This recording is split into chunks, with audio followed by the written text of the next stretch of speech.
बाबा,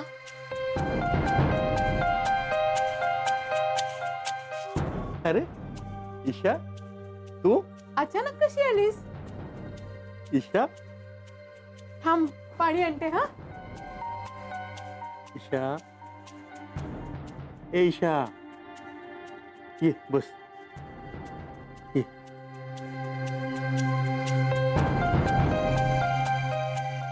बस. घे पाणी घे. ईशा, पाणी घे. आणि अशी अचानक कशी काय आलीस तू? एक फोन करायचा ना आम्हाला. हो ना, म्हणजे काही महत्वाचं काम होतं का इथे? विक्रांत सर पण येणार आहेत का? सांगून आलीस ना त्यांना? काय ग? ईशा, अगं बोल. ईशा,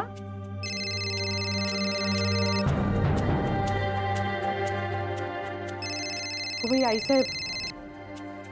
हॅलो हॅलो आईसाहेब. हां, ईशाची आई. हा, बोला बोला. कशा आहात तुम्ही? हो, बरे आहोत. ईशाची तब्येत जरा काल नरम होती. हो का? तरीच ती अशी मलूल दिसतीये. आत्ताच आली इथे. हां, तिथे पोचली आहे ना, हेच विचारायला फोन केला होता. बघायचं होतं मला तिथे आली की नाही ते. अगो बाई, तुम्हाला न सांगता आली की काय इथे? हो, तिथे पोचली ना, ते महत्वाचं.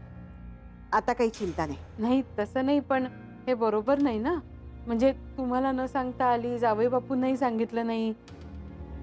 मी बोलते तिच्याशी, पण तुम्ही जावई बापूंना सांगा की ती इथे आहे ते. हो, मी सांगते. ते ऑफिसला गेलेत. पण तुम्ही तिला काही बोलू नका. हं? तिची काळजी घ्या. तिला बरं वाटल्याशी कारण. आणि काही प्रॉब्लेम असेल तर कळवा मला. हो, ठेवते. हा,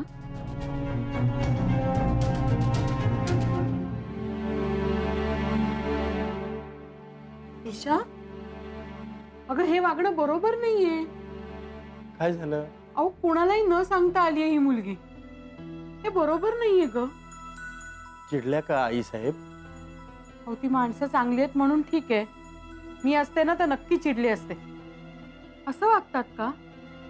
फोनवर मला म्हणाल्या घरी नीट पोचली आहे ना, काळजी घ्या, काही प्रॉब्लेम असेल तर फोन करा. ईशा, तू असं काय करतेस बाळा? तुम्ही असं गुळूमुळू बोलू नका हो. स्पष्ट विचारा ना तिला काय झालंय ते. हे बघा, ती या घरची मुलगी असली तरी त्या घरची सून आहे. जबाबदारीची काही जाणीव नको का? ती या घरची मुलगी असली तरी त्या घरची सून आहे. या घरची मुलगी असली तरी त्या घरची सून आहे.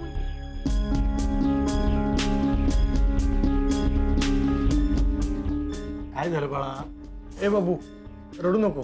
हं? पुष्पा, कशाला बोलतेस का तिला? जरा दमानं घ्यायचं ना. हो, आता मला काय माहिती काय झालंय? तिने सांगितलं तरी का? मी फक्त म्हणलं की ती त्या घरची सून आहे, तिने जबाबदारीने वागायला नको का, एवढंच. कुठली सून, कुठली मुलगी, कोण आहे मी नक्की? म्हणजे काय बोलतेस ईशा तू? म्हणजे म्हणजे मला मी कोण आहे हेच कळत नाहीये. आणि कोणी सांगत नाही आणि सांगणारही नाहीये. अगं बाळा, काहीतरीच काय बोलतेस तू? तू कोण आहेस म्हणजे काय?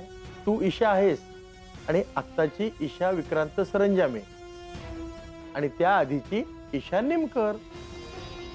आणि त्याआधीची त्या आधी म्हणजे कधी? काय बोलतेस काय तू? बाबा, हे असं असू शकेल का की मी आधी कोणीतरी वेगळीच मुलगी होते आणि आता मी ईशा निमकर आहे? छे छे, काहीतरीच काय? का? कारण ईशा, तू आता जे काही बोलतेस ना त्याला पुनर्जन्म म्हणतात. पुनर्जन्म म्हणतात. पुनर्जन्म म्हणतात.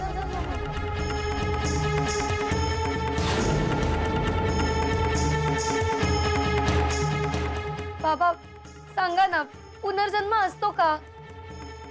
आई, सांग ना मला, असतो का पुनर्जन्म? काय सांगू आम्ही आता तुला?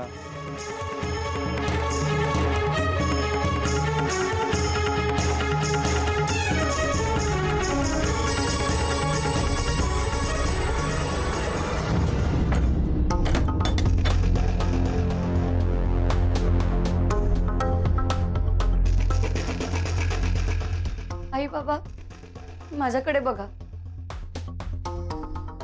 मी ठीक वाटतेय ना तुम्हाला?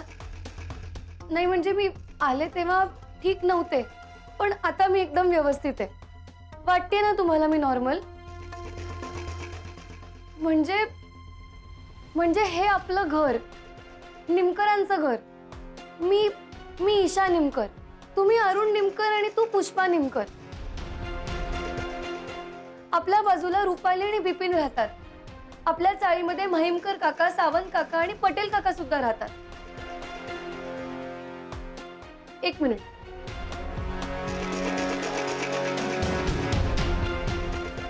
आई, तू नेहमी ह्या डब्यात तांदूळ ठेवतेस ना? बरोबर.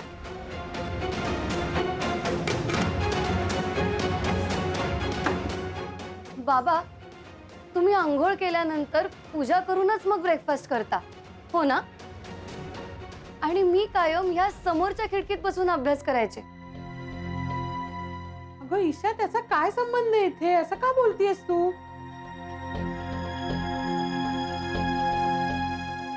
संबंध आहे आई.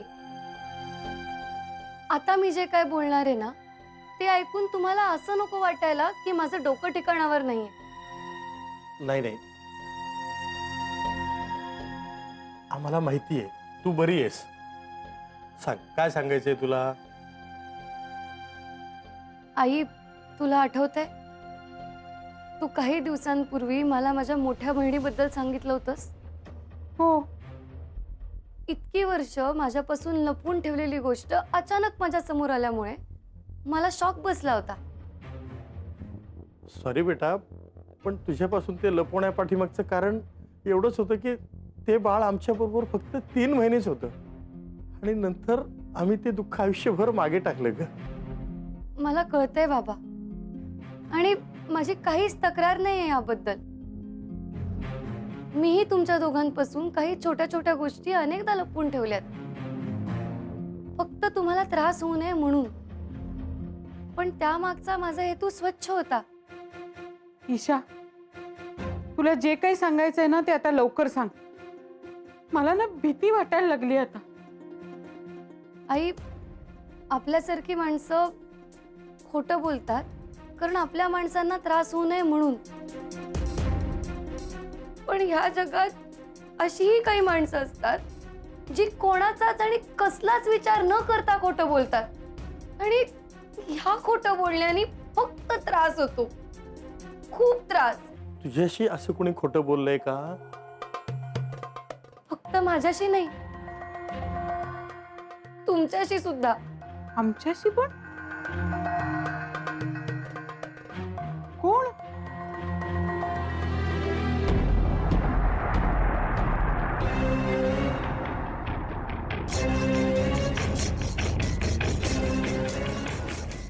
आहे एक असा माणूस,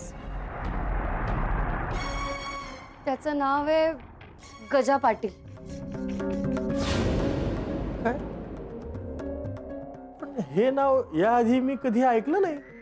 बाबा, आपण कोणीच हे नाव आधी ऐकलेलं नाहीये, पण ह्याच माणसाचं दुसरं खोटं नाव आपण सगळ्यांनी ऐकलंय. आपण त्या माणसालाही नीट ओळखतो. अगं कोण? त्या माणसाचं नाव आहे विक्रांत सरंजामे. विक्रांत सरंजामे. विक्रांत सरंजामे. विक्रांत सरंजामे. काय? म्हणजे तुला म्हणायचंय की जावई बापूंचं खरं नाव गजा पाटील. हं? अहो, मी काय बोलतीये? बाबा, माझं आमच्या ऑफिस मधलं सगळ्यात कौतुकास्पद काम कोणतं? तू राजनंदिनी साडीची हेड झाली होतीस ते. नाही, ते मला सरांनी केलं होतं. पण मी स्वतःहून काम केलेलं कोणतं? हा, तू ऑफिस मधला तो मोठा फ्रॉड शोधून काढलास ना ते. हं, हो. बरोबर. बाबा, हा फ्रॉड शोधून काढताना पहिल्यांदा गजा पाटील हे नाव माझ्या समोर आलं. तुमच्या कंपनीत फ्रॉड करणाऱ्या माणसाचं नाव आहे गजा पाटील. मी खूप आनंदात होते की फ्रॉड करणाऱ्या माणसाच्या नावापर्यंत मी पोचू शकले. आता मला त्या माणसाला पकडायचं होतं. म्हणूनच मी जयदीप भाऊजींच्या मदतीने हा शोध सुरू केला. पण विक्रांत सरांना जेव्हा हे कळलं तेव्हा त्यांना आनंद नाही झाला, उलट ते चिडले माझ्यावर. तर त्या गजा पाटीलचं काय झालं? ईशा, तुला किती वेळा सांगितलं की गजा पाटील हे नाव आपल्या घरात विचारू नकोस. कोणी ऐकलं तर काय परिणाम होतील त्याचे? तुला कळत नाही काय? तर अहो, मला वाटतंय की पकडला जायला पाहिजे, तर तो लगेच पकडला जाणार. त्याला वेळ लागतो का नाही? त्यांनी हे सगळं काम स्वतःकडे घेतलं आणि गजा पाटीलला पकडलं आणि जेलमध्ये टाकलं. नमस्कार विक्रांत. नमस्कार. हाच का तो गजा पाटील? आज घेऊन जा. घेऊन चला याला. साहेब सोडा, साहेब साहेब सोडा, साहेब सोडा ना, माफ करा ना साहेब. मी भेटले सुद्धा होते त्या गजा पाटीलला आणि मग अशाच एक एक गोष्टी घडत गेल्या. आई साहेबांना जेव्हा गजा पाटील विषयी कळलं तेव्हा त्यांना चक्कर आली. आशीर्वाद तर आहेच ग. पण विक्रांतचं मोठं काम हलकं केलंयस तू. आता त्या गजा पाटीलला म्हणावं खा जेलची हवा. गजा पाटील? हो मग काय, त्यांनीच तर गफला केला होता ना, म्हणून तर त्याला अटक केली. आई अगं,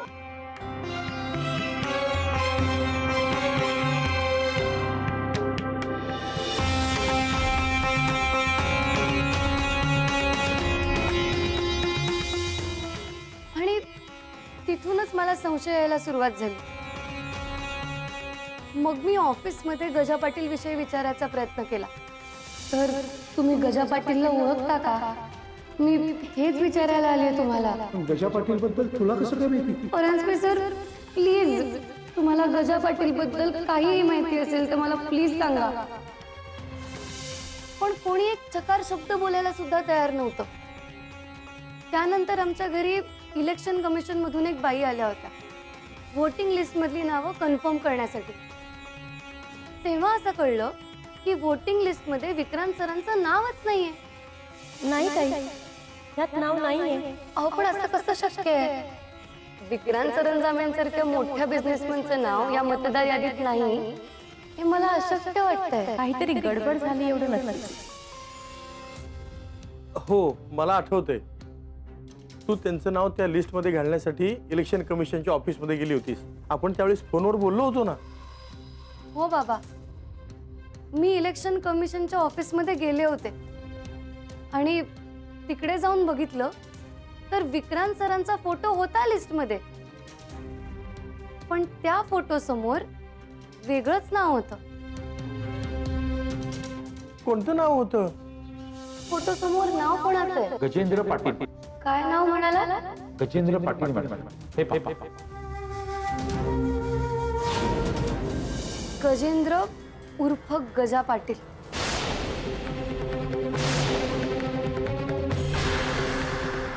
गजा पाटील म्हणजे जावई बापू गजेंद्र पाटील?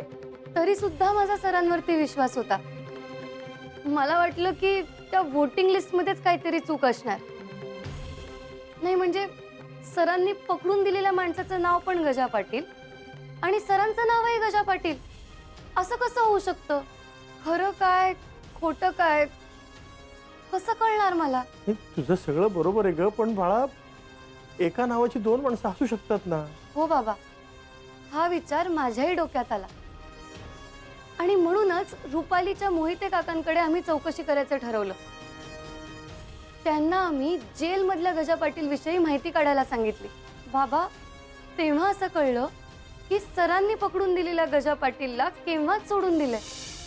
रुपाली, काय म्हणले मोहिते काका? अगं, ते म्हणाले की त्या गजा पाटलाला सोडून दिलं. काय?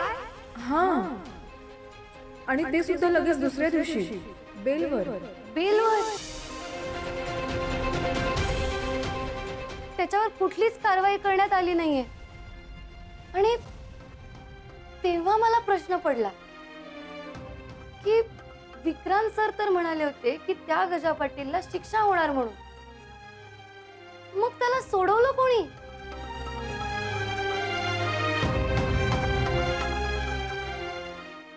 आई तुला आठवतंय त्या दिवशी तुम्हाला लिंबू मिरची आणायला पाठवलं होतंस?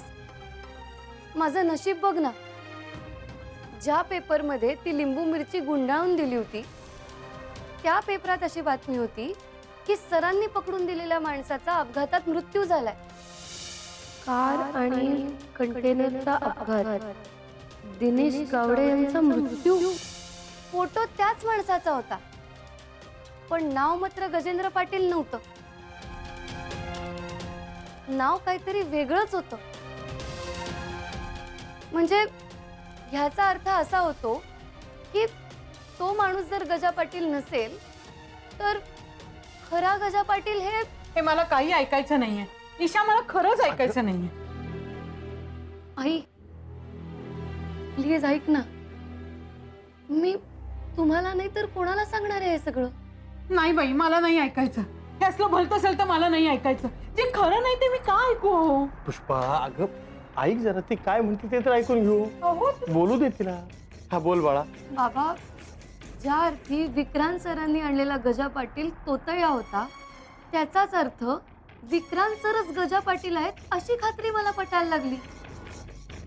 आणि म्हणूनच मी आमच्या घरातल्या सर्जेराव काकांना जाऊन विचारलं की गजा पाटील कोण आहे, तर ते मला टाळायला लागले बाबा. मग मी ऑफिसमधल्या परांजपे सरांना विचारलं, त्यांनी मात्र अडून अडून सत्य सांगितलं मला. मला सांगा गजा पाटील कोण आहे? तुझे नाव घेतलंस ना, ते नाव जेव्हा जेव्हा उच्चारलं गेलं तेव्हा तेव्हा रक्ताचे पाठ व्हायले. जो माणूस जेलमध्ये गेलाय तोच गजा पाटील आहे ना? नाही, तो नाही. मग मला प्लीज सांगा गजा पाटील कोण आहे? ज्याने पकडायला सांगितलं तो. म्हणजे बाबा, मग तुमच्यामुळेच मला जालिंदर आठवला. तो सतत सरांबद्दल वाईट साईट बोलायचा. तू त्यांना जाऊन विचारलंस? मग मी काय करणार होते बाबा? सत्याचा शोध घेतल्याशिवाय मला चैनच पडत नव्हतं. आणि म्हणूनच मी जाऊन जालिंदरला भेटले. त्याचं खरं नाव आहे गजेंद्र उर्फ गजा पाटील. त्याचं फक्त नावच खोटं नाहीये, तर तो अख्खा माणूसच खोटा आहे. विश्वासघात आणि विक्रांत गजाची जात एकच आहे.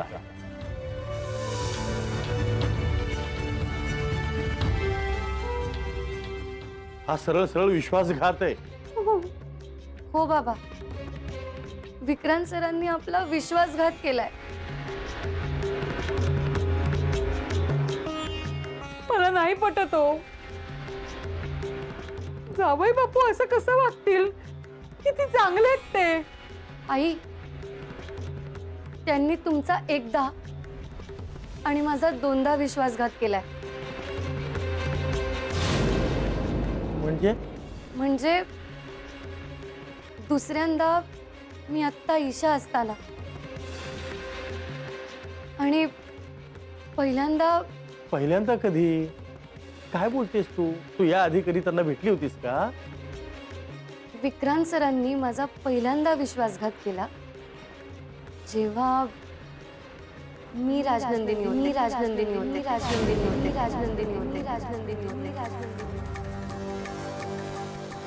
तुम्हाला खूप आवडतेस राजनंदिनी. I love you.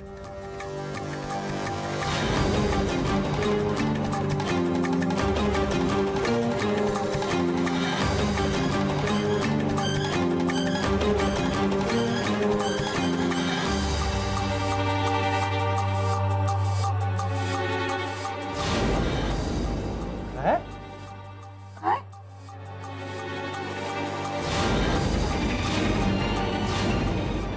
म्हणजे पुनर्जन्म? हो, मला वाटतंय मीच आहे गेल्या जन्मीची राजनंदिनी सरंजाम.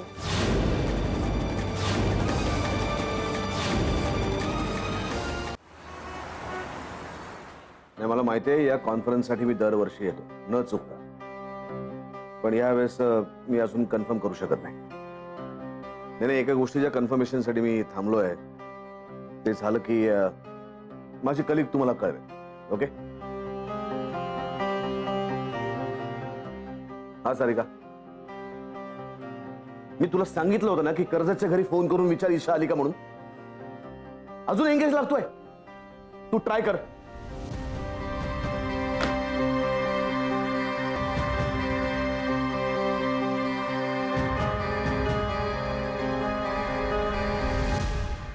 मे कम इन सर?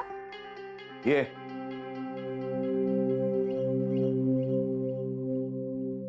सर, लंडनच्या कॉन्फरन्स बद्दल तुम्ही अजूनही कन्फर्मेशन दिलेलं नाहीये. नाही, सर, ही खूप महत्वाची कॉन्फरन्स आहे. आपण लवकरात लवकर कन्फर्म केलं पाहिजे. त्यांचा कॉल आला होता मला. मी काय मायरा, ईशाचा अजून पत्ता लागत नाहीये. तिला विचारल्याशिवाय, ती भेटल्याशिवाय मी कसं काय ठरवणार आहे? I am so sorry sir. मी तुम्हाला सांगायचं विसरले. ईशा घरी आले. आय मीन चाळीतल्या घरी परत आले. काय? आणि तू हे मला आत्ता सांगतेस? तुला ईशापेक्षा कॉन्फरन्स जास्त महत्वाची आहे? हो सर. मायरा, सर, ती फोन घरी ठेवून चाळीतल्या घरी निघून गेली कोणालाही न सांगता. आणि घरी पोहोचल्यानंतर तिने कोणाला कळवलंही नाही. आणि तुम्ही उगाच तिची काळजी करत बसलात सर. तुला कसं कळलं? मला आईसाहेबांनी सांगितलं. आय मीन आईसाहेबांनी तिच्या घरी फोन केला होता तेव्हा त्यांना कळलं. थोडक्यात आईसाहेबांनी एफर्ट्स घेतले, ईशाने नाही. जगातल्या सगळ्यांना ईशाची काळजी आहे, पण ईशाला कोणाचीही काळजी नाहीये सर. सो प्लीज आपण ही लंडनची कॉन्फरन्स लवकरात लवकर कन्फर्म करूया. तुमचं जाणं खूप महत्वाचं आहे सर, प्लीज.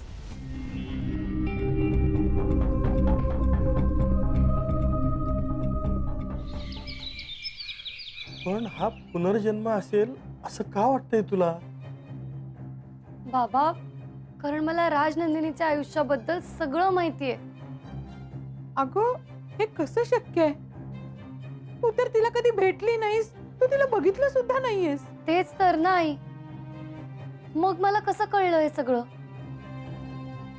मला हे सगळं कळलं कारण हे सगळं मला स्वप्नात दिसलं. कधी? बाबा, विक्रांत सर मला त्यांच्या त्या खोलीत घेऊन गेले होते.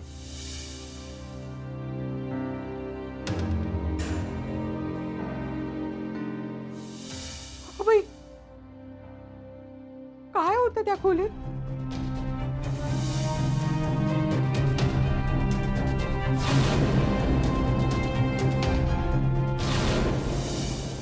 आई, त्या रूम मध्ये राजनंदिनीचा एक मोठा फोटो आहे. आणि आमच्या त्या घरात तो फोटो सोडून दुसरीकडे कुठेच राजनंदिनीचा फोटो नाहीये. तोच फोटो मधला चेहरा होता जो मला परातीत दिसला होता. आणि तो पाहून माझ्या डोळ्यासमोर एकदम अंधारी आली. मला एकदम चक्कर आली.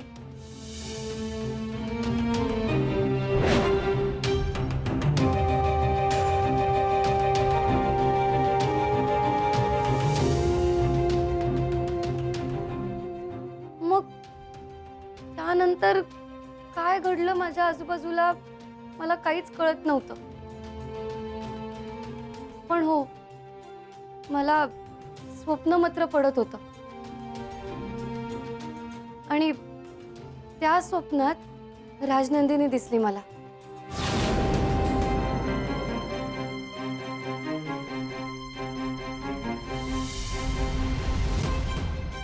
हे कसं शक्य आहे? आई, अगं, ज्या राजनंदिनीला मी कधी बघितलं सुद्धा नाही, ती जर मला परातीत दिसू शकते तर हे होऊ शकतं ना. आणि एवढंच नाही तर राजनंदिनीचा अख्खा जीवनपट माझ्यासमोर उलगडला. बाबा, राजनंदिनी दादासाहेबांबरोबर ऑफिसमध्ये काम करायची. तिची आणि गजा पाटीलची पहिली भेट आमच्यासारखीच रिक्षेत झाली होती.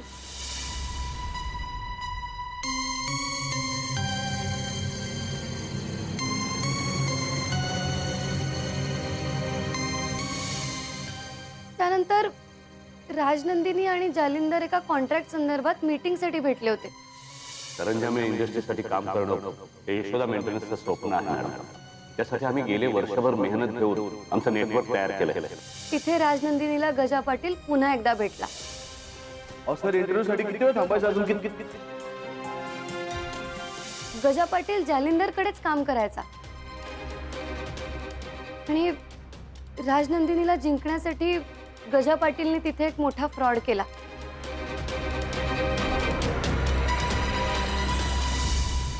तुमचं टायप आमच्या कंपनी बरोबर झाले असं तुमची खात्री बरोबर आहे ना? पण तसं नाही. खरी गोष्ट अशी आहे की आमच्या कंपनीचं टायप नेत्यांच्या कंपनी बरोबर झालं. काय? हा, नाही, कसं शक्य आहे? म्हणजे जालिंदर सर असं का करतील? हो. उद्या सकाळी नेत्यांबरोबर आमच्या ऑफिसमध्ये मीटिंग आहे. मला खोटं वाटत असलं तर तुम्ही प्रत्यक्ष येऊन बघा. Okay, thank you. त्यानंतर त्याने राजनंदिनीचा विश्वास जिंकला. तुमचे आभार माना आणि भेटू फोनवर नाही. कशाबद्दल? ते यशोदा मेंटेनन्स सर्व्हिसेस, त्याची जी तुम्ही माहिती दिली ती अगदी खरी निघाली आणि तुमच्यामुळेच आमचा एका फ्रॉड कंपनीशी संबंध येत आहेत म्हणून. मग त्यांच्या भेटी होत गेल्या आणि मग ते एकमेकांच्या प्रेमात पडले.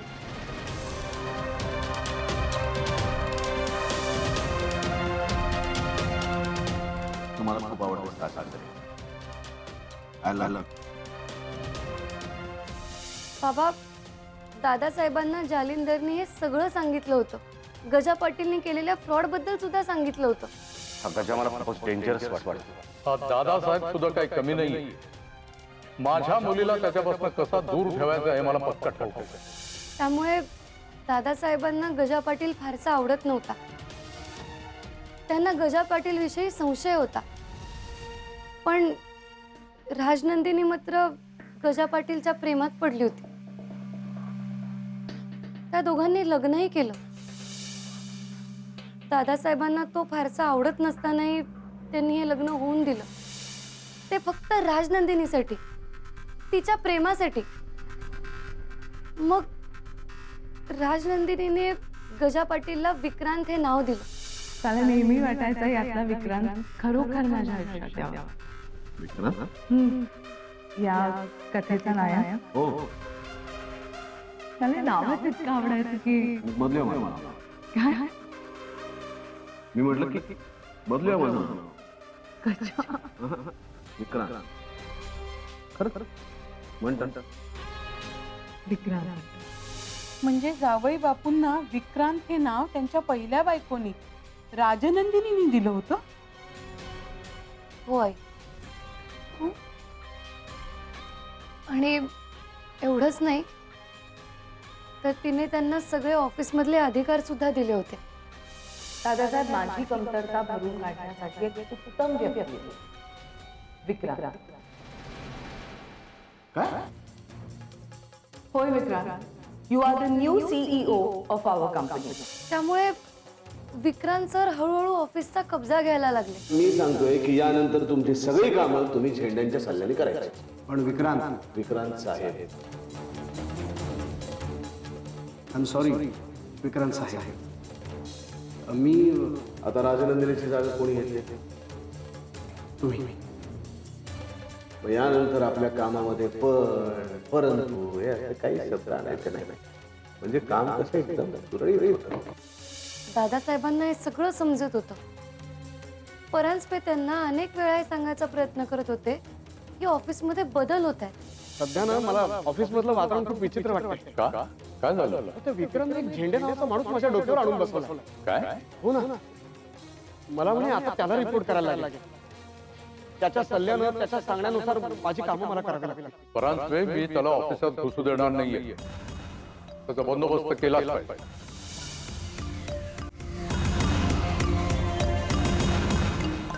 म्हणजे ते तुमच्या ऑफिसमधले परांजपे ते दिसले तुला स्वप्नात? हो बाबा. परांजपे तेव्हा सुद्धा सरंजामे ग्रुप ऑफ इंडस्ट्रीज बरोबर काम करायचे. दादासाहेबांनी विक्रांत सरांना दमात घेतलं माझ्या बिझनेस मध्ये आणि घरात शिरकाव करण्याचा तुझा डाव असेल ना तो विसर.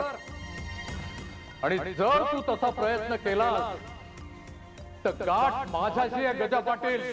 पण विक्रांत सरांनी राजनंदिनीचे कान दादासाहेबांच्या विरोधात भरले.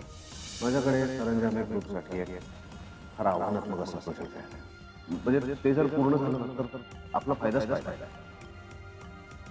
मग तू दादासाहेबांशी बोल, ते नक्की अप्रिशिएट करतात. सांगितलं मी त्यांना. ते मला म्हणाले की बिझनेस पासून लांब राहा. त्यामुळे त्या दोघांच्या नात्यात अडी निर्माण झाली. मी प्रोफेशनली वागतोय. प्रोफेशन आणि फॅमिली या दोन वेगळ्या गोष्टी आहेत. त्यांची सरमिसळ होता कामा नये. आणि तो गजा त्याला जावई म्हणून घरी जरूर मान मिळेल, पण बिझनेस मध्ये काही संबंध नाही. हा तुमचा फायनल निर्णय? हो. ईशा अगं हे सगळं काय सांगतेस तू? बाबा, हे सगळं मला दिसलं अगदी स्पष्ट. आणि असं वाटलं की हे माझ्या बरोबर घडलंय. आणि ह्या सगळ्यात अजून एक व्यक्ती सुद्धा होती जिला तुम्ही नीट ओळखता. ही व्यक्ती म्हणजे झेंडे सर.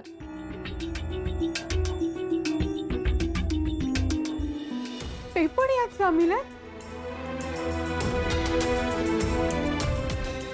हो आई. आणि दादासाहेब त्यांच्या मार्गात येत आहेत याची खात्री पटल्यावर विक्रांत सरांनी झेंडे सरांच्या मदतीने त्यांची औषधं बदलून त्यांना मारून टाकलं.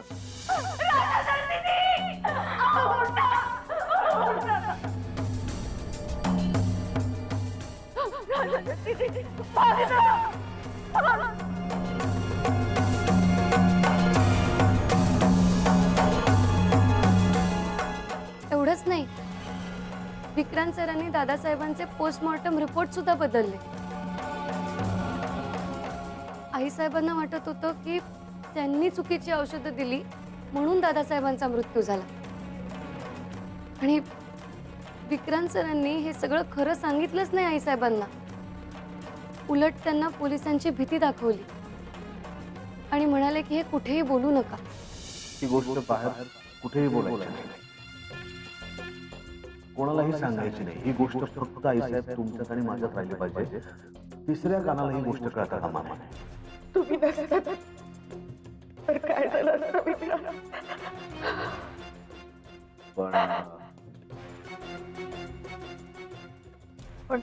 पण आता यापुढे मी जे सांगेन ते ऐकायचं आणि तसं वागायचं.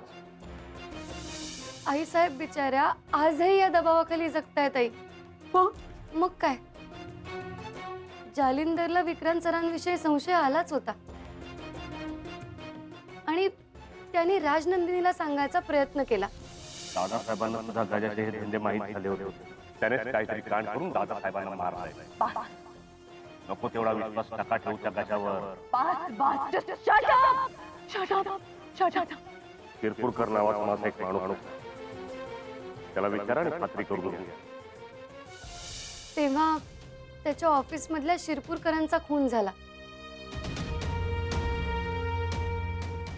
सरांनी घडून आणला? हो, पण अजूनही जालिंदर मोकळाच होता. मग झेंडे सरांनी त्याला शिरपूरकरांच्या खुनात अडकवलं. खून झाला.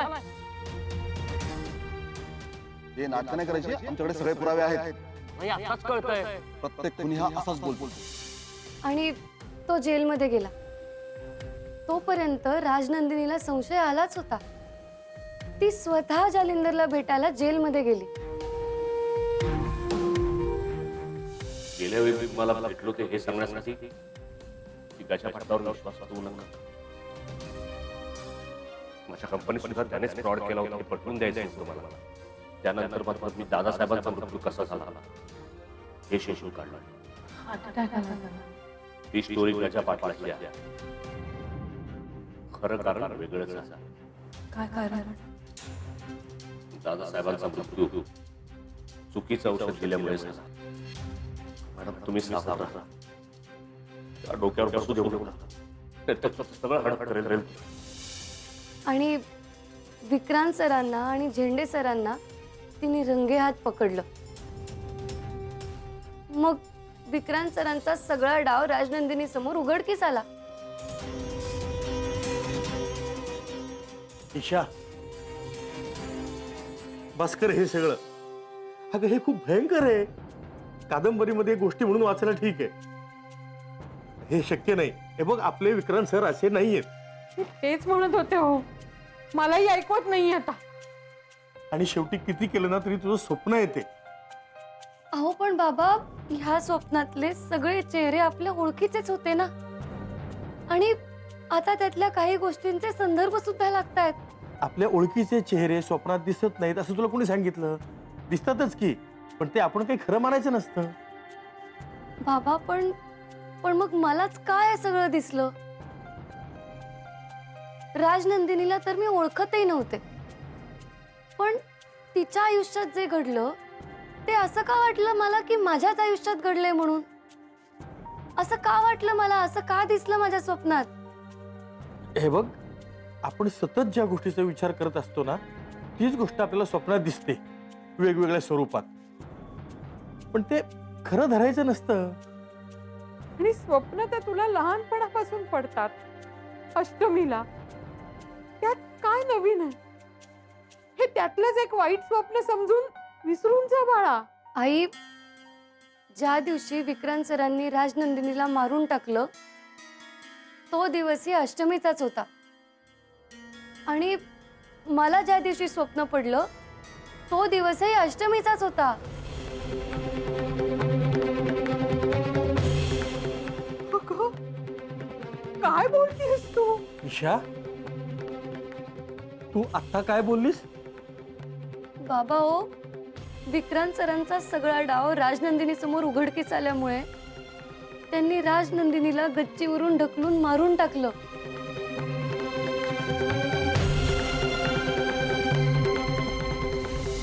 तुला माफ करायचं नाही मला. तू माझं ऐकत नाही. मी तुझ्याकडे फक्त एका संधीची भीक मागत होतो, पण त्यालाही तू नाही म्हणतेस. तुला दादासाहेबांची माफी मागायची होती. ती संधी मी तुला देतो.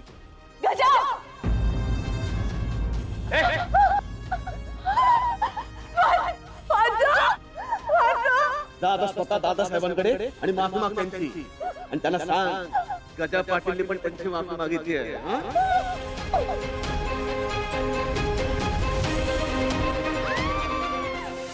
हाच होता माझ्या स्वप्नांचा शेवट.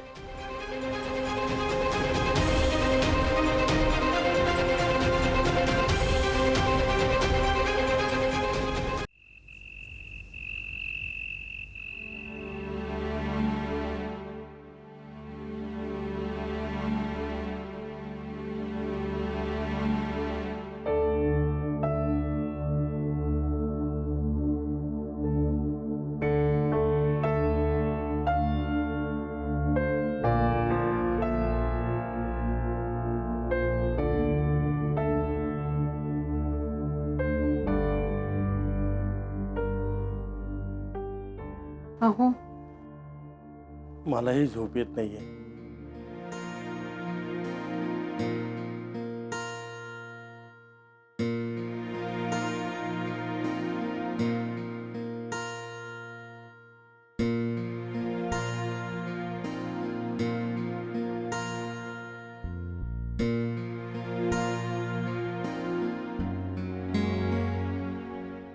आज जरा बरी झोप लागलीये तिला. ही झोपलीये छान, पण आपली झोप उडालीये. अहो, कुणी करणी केली नसेल ना? काहीतरीच काय. अहो, ती जे काही सांगत होती ते स्वप्न कोणाला खरं वाटेल का? तर ती जी काही सांगते त्यावर विश्वास ठेवायचा की नाही काही कळतच नाही. जावई बापूंचा अनुभव आपल्याला किती चांगला आहे, ते असं कसं वागतील? हो, पण मग ईशा का कुठं सांगेल आपल्याला? इतकं भयंकर घडलं असेल?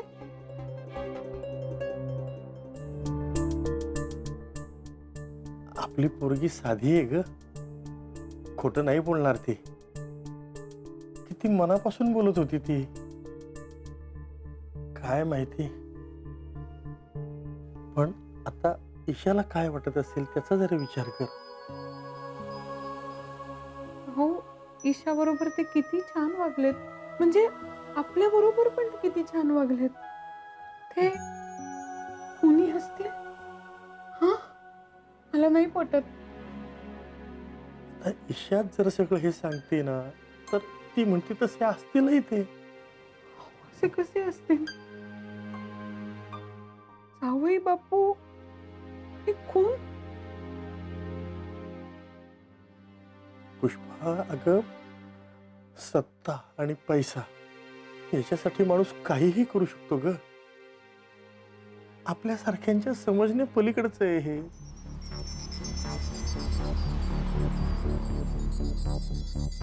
आपली पोरगी ती साधी आहे ग. ती ईशाला ह्या सगळ्यातून बाहेर काढायला हवं ग. खूप त्रास झालेला दिसतोय.